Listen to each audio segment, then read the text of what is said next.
Alhamdulillah kemarin kita melakukan operasi limb salvage surgery itu pada proximal humerus itu dengan kasus kondrosarkoma. Yaitu kondrosarkoma itu suatu tumor ganas dari tulang rawan ya.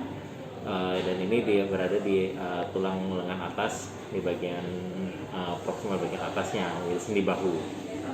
Yang kita lakukan ini limb salvage surgery, itu operasi penyelamatan ekstremitas dengan kita teknik cryosurgery. Jadi kita bekukan dengan nitrogen cair. Jadi tulang tersebut dibekukan sampai suhu minus 180 derajat. Kemudian setelah itu dengan dibekukan gitu kita asumsikan tumornya mati namun protein tulangnya masih hidup. Dan itu merupakan operasi perdana di Pulau Sumatera ini ya, bukan hanya di Palembang skupnya Pulau Sumatera, perdana pada lengan atas. Apa itu nama operasinya, Dok? Nah, itu tadi kita limb salvage surgery dengan cryosurgery itu ya. Oke.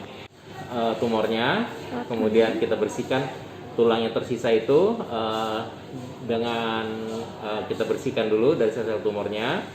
Yang mendapatkan tulang yang masih kokoh. Ternyata alhamdulillah tulang pasien ini masih kokoh, masih cukup kuat untuk kita lakukan cryosurgery. Jadi itu kita rendam dalam nitrogen cair selama 20 menit dengan suhu minus 180 derajat. Dok, itu berarti maksudnya dipotong tulangnya atau Yes. terus dipasang lagi? Yes. Jadi tulangnya kita potong, kita bekukan, dan kita pasang kembali. Itu biasanya penyakit apa sih, Dok, namanya? Nah, itu biasanya diterapkan pada tumor-tumor tulang yang ganas. Nah, pada tumor tulang yang ganas itu yang paling sering adalah osteosarkoma.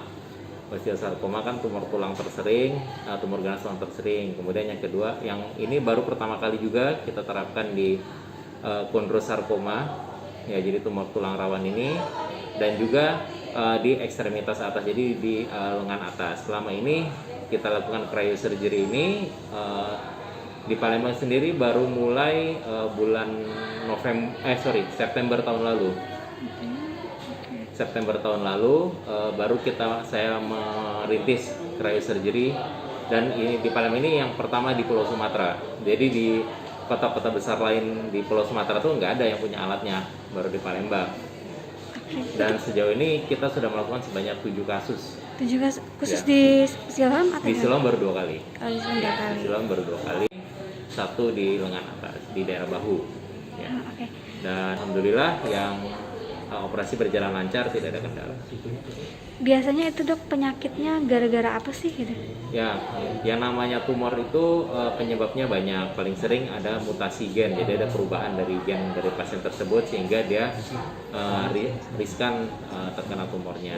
Biasanya gen-gen tersebut itu diturunkan dari mungkin dari neneknya, nenek moyangnya, atau ya diturunkan dari nenek moyangnya lah.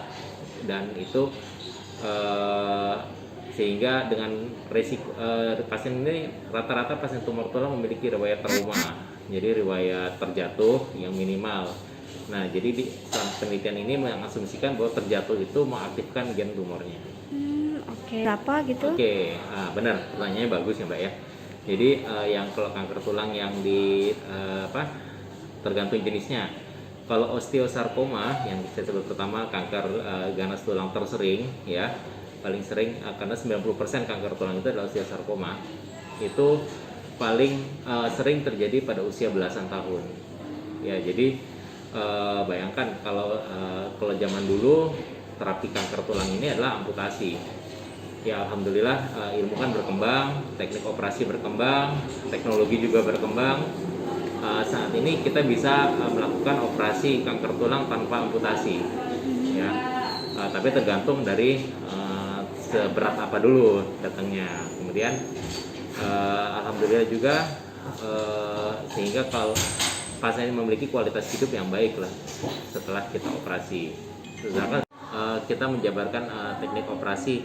Operasi sendiri ini kita berbicara secara global ya. Jadi operasi menyelamatkan ekstremitas atau kalau bahasa Inggris itu kan limb salvage surgery ya. Nah, ini kita lakukan itu banyak macamnya. Jadi yang pasti adalah kita mengangkat tumornya.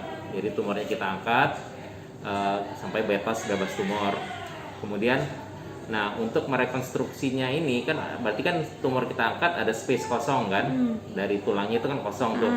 Nah itu mau kita ganti dengan apa? Nah itu secara garis besar kita bisa melakukan rekonstruksi yang biologis ataupun yang non biologis. Yang non biologis biasanya dengan menggunakan pen atau dengan implan. Nah itu sedangkan rekonstruksi biologis yaitu kita dengan menggunakan jaringan hidup ya. Baik itu dengan kita mencangkok tulang biasanya kita ambil dari tulang kering untuk menggantikan tulang yang hilang itu, atau kita mengambil dengan teknik yang baru berkembang ini dengan kita bekukan dengan nitrogen cair atau cryosurgery. Cryosurgery itu istilahnya bedah beku namanya. Jadi tulang tersebut kita bekukan. Nah, itu teknik itu baru berkembang di Indonesia karena dinilai praktis dan biayanya juga tidak terlalu mahal. Oke. Kisaran berapa tuh estimasinya? Oh itu puluhan atau ratusan gitu? Diserahkan ditanyakan ke manajemen rumah sakit kalau itu ya. Yang pasti itu lebih murah dari kita menggunakan mengganti tulang yang hilang tersebut dengan pen. Itu pasti lebih murah. Yang dengan pen itu mahal sekali dan tidak semua ada kan. Dan yang perlu disampaikan sekarang ini, jadi kalau pada masyarakat yang jangan takut berobat apabila ada kanker tulang ya, karena saat ini ilmu sudah berkembang, teknologi sudah berkembang, jadi kemungkinan terjadinya amputasi itu kecil. Justru dengan semakin cepat datang, maka hasil yang dia baik akan semakin bagus, hasilnya pun akan semakin baik, sehingga belum tentu tidak lakukan amputasi. Ya, jadi itu yang saya harapkan ke masyarakat bahwa jangan ragu untuk berobat. Akan es itu di Eropa sudah berkembang, ya. Di Eropa sudah berkembang dari tahun 2016 mungkin ya. Itu kan karena itu tadi dengan berbagai kesulitan, karena kesulitan yang dihadapi dengan menggunakan pen, dan juga ini lagi karena banyak pasien kanker tulang itu usia muda, dengan kita pakai pen itu kan pasien tetap tumbuh ya, tetap tumbuh. Nah pen itu otomatis kan harus disesuaikan panjangnya.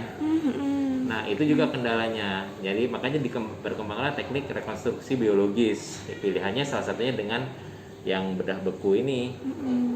Dan itu diharapkan pasien masih tetap tumbuh. Ya itu kemudian di Asia itu baru mulai berkembang sekitar tahun 2016 akhir 2017, dan di Asia ini berkembang pesat. Yaitu tadi karena yang pertama tentu masalah anatomi Asia kan berbeda dengan anatomi Eropa. Kemudian yang kedua masalah tingkat ekonomi juga. Jadi kan karena harga pen itu mahal sekali ya. Kalau di Indonesia itu sekitar antara 150 sampai 200 juta harga pennya aja ya. Kalau ini berarti nggak sampai segitu ya? Nggak sampai segitu. Ya. Terus kenapa di Indonesia baru tahun berapa kalau di Indonesia? Kalau di Indonesia ini baru berkembang dari tahun 2018. Khusus di Sumsel mungkin? Di Sumsel itu tahun 2020 kemarin. Baru banget ya berarti? Iya, jadi saya kan baru selesai sekolah kanker tulangnya itu tahun 2018. Saya baru selesai ya, saya kemarin berusaha mengajukan alatnya, kemudian saya dan 2018 itu juga saya melihat dulu hasil-hasil yang selama ini di operasi gimana kan. Dan alhamdulillah follow up-nya bagus semua. Oke lah, kita terapkan lah berarti kayak gini. Ini kan suatu teknik yang akhirnya kita bilang affordable, jadi terjangkau tapi hasilnya bagus gitu kan.